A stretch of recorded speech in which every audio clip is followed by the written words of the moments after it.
किम ह्यूंग सुंग हमारी स्टोरी का मेन कैरेक्टर है और वो एक बिल्डिंग से नीचे गिर रहा है। वो सोचता है कि आखिर उसने ऐसा किया क्या है जिसकी वजह से उसे ये सजा मिली। वो अभी कुछ ही महीनों में ग्रेजुएट होने वाला था और अब उसके साथ ये हो गया। और हम ये भी देखते हैं कि 4 लोग बिल्डिंग की छत पर खड़े हैं और हंस रहे हैं। बिल्डिंग से नीचे गिरने के बाद वो कोमा में चला गया और हमें 3 महीने बाद का सीन दिखाया जाता है। ह्यूंग सुंग हॉस्पिटल के बेड पर पड़ा था। ह्यूंग सुंग की दादी के पास एक रिलेटिव आती है और उससे कहती है कि ह्यूंग सुंग कभी कोमा से बाहर नहीं निकल पाएगा और हमें उसका ऑक्सीजन मास्क निकाल देना चाहिए। ह्यूंग सुंग की दादी मना कर देती है। ह्यूंग सुंग ये सभी बातें सुन रहा था लेकिन वो कुछ नहीं कर पा रहा था क्योंकि वो कोमा में था। ह्यूंग सुंग की दादी उसका हाथ पकड़ती है और उससे उठने के लिए कहती है। वो अब भी ये सोच रही थी कि ये उसके साथ हुआ कैसे। अब कुछ दिन और बीत जाते हैं। ह्यूंग सुंग की दादी उसी के हाथ पकड़े हुई है और रो रही है। ह्यूंग सुंग को बहुत ज्यादा बुरा लग रहा है लेकिन वो कुछ नहीं कर पा रहा। वो उसकी दादी को चिल्लाकर कहता है लेकिन उसकी आवाज उस तक नहीं पहुंचती। कुछ दिन बाद उसकी दादी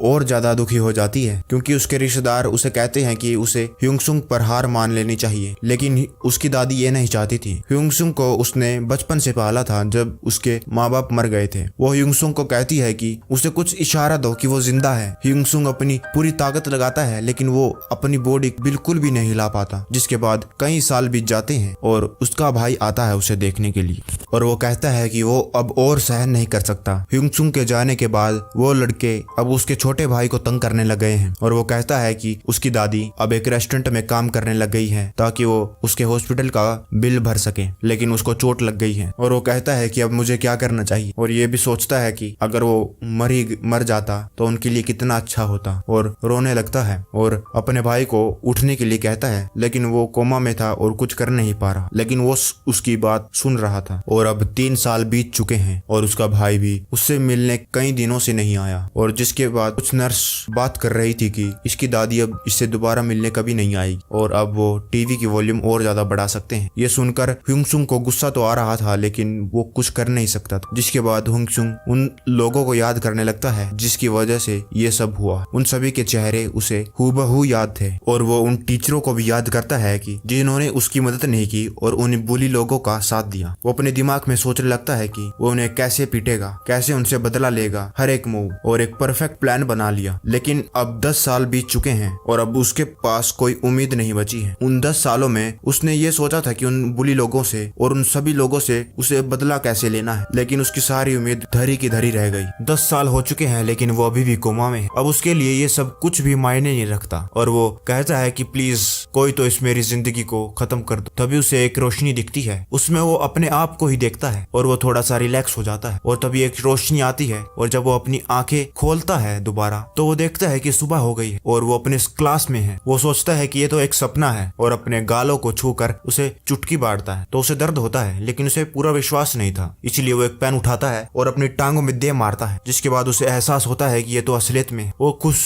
हो ही रहा था तभी पीछे से एक बुली की आवाज आती और वो एक लड़के को बुरी तरह से मार रहा था और उस बुली को देखकर उसे सब कुछ याद आ जाता है कि कैसे उसने और उसके दोस्तों ने मिलकर उसे कोमा में भेजा, जिसकी वजह से उसके छोटे भाई और उसकी दादी माँ को कितना कुछ सहना पड़ा। वो उसके पास जाता है और उसे रुकने को कहता है लेकिन वो बुली उसी से कहता है चला जा यहाँ से, पीटना चाहता है। वो अपनी बात पूरी कर भी नहीं पाया कि ह्यूंग सुंग ने उसके मुंह पे मुक्का दे मारा क्योंकि 10 सालों से जब वो कोमा में पड़ा था और सिर्फ बदला लेने के बारे में सोच रहा था और जब उसे वो मौका मिला है तो उसे कैसे जाने देता। फिर हमें बताया जाता है कि जब वो कोमा में नहीं गया था उस दिन आखिर हुआ क्या था। ये बुली, उस बुली का नाम पार्क है और उसे एक गेम खेलना बहुत पसंद है, इसीलिए वो इस क्लास के टॉपर के पास गया। उसे लगा कि वो क्लास का टॉपर है तो ये गेम खेलने में भी अच्छा होगा और उससे वो गेम अपने अकाउंट से खिलाने लगा। जिसके बाद उस टॉपर को जबरदस्ती उसके लिए गेम खेलनी पड़ी और इसी की वजह से उस क्लास का टॉपर धीरे धीरे नीचे गिरता गया और उसके मार्क्स भी बहुत कम आने लगे। और ह्यूंग सुंग ने ये पहली बार अपनी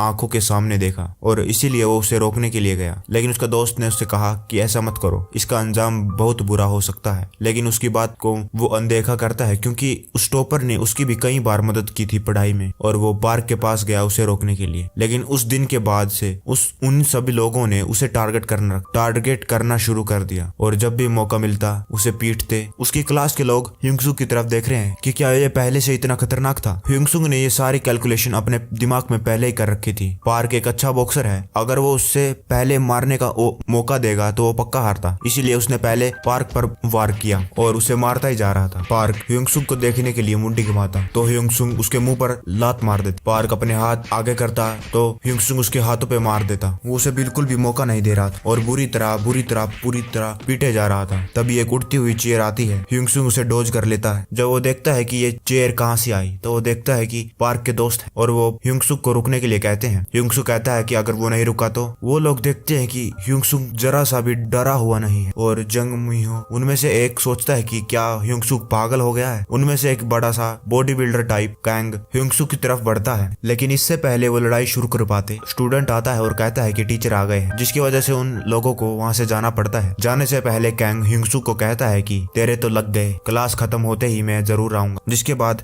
क्लास शुरू हो जाती है। पार्क को अभी भी समझ नहीं आ रहा था कि उसके साथ हुआ क्या और वो अपने दिमाग में ह्योंग-सुक को गालियां दे रहा था और उसे पीटने का प्लान बना रहा था। और वो कहता है कि वो तो बस उसका ज्यादा ध्यान नहीं था इसलिए वो पीट गया, लेकिन अब क्लास खत्म होते ही उसे वो बहुत मारेगा और क्योंकि उसके दोस्त भी आने वाले हैं तो वो उसे तब तक मारेगा तब तक वो बेहोश नहीं होगा। जिसके बाद पार्क के दोस्त भी घड़ी की तरफ बार बार देख रहे थे कि कब क्लास खत्म होगी और जंग मिन्हो ये भी सोच रहे थे कि ह्योंग-सुक को आखिर हुआ क्या उसके पास कोई खतरनाक बैकअप है और अगर उसने ह्योंग-सुक को सबक नहीं सिखाया तो और भी लोग उसके खिलाफ खड़े हो जाएंगे। जिसके बाद क्लास खत्म होती है और पार्क अपनी चेयर पे से खड़ा होता है ह्योंग-सुक को मारने के लिए, लेकिन उससे पहले ही ह्योंग-सुक की लात पार्क के मुंह पर लग जाती है और इससे पहले वो नीचे गिरता ह्योंग-सुक उसके बाल पकड़कर कहता है कि हम वहीं से शुरू करते हैं जहाँ से हमने खत्म किया और उसे के मुंह पर मुक्के पे मुक्के दे मारता है। और वहाँ पार्क के दोस्त भी ह्योंग-सुक की क्लास की तरफ बढ़ रहे थे और वो देखते हैं कि ह्योंग-सुक की क्लास के बाहर भीड़ लग गई है और वो जल्दी से जल्दी भागकर पार्क के पास जाते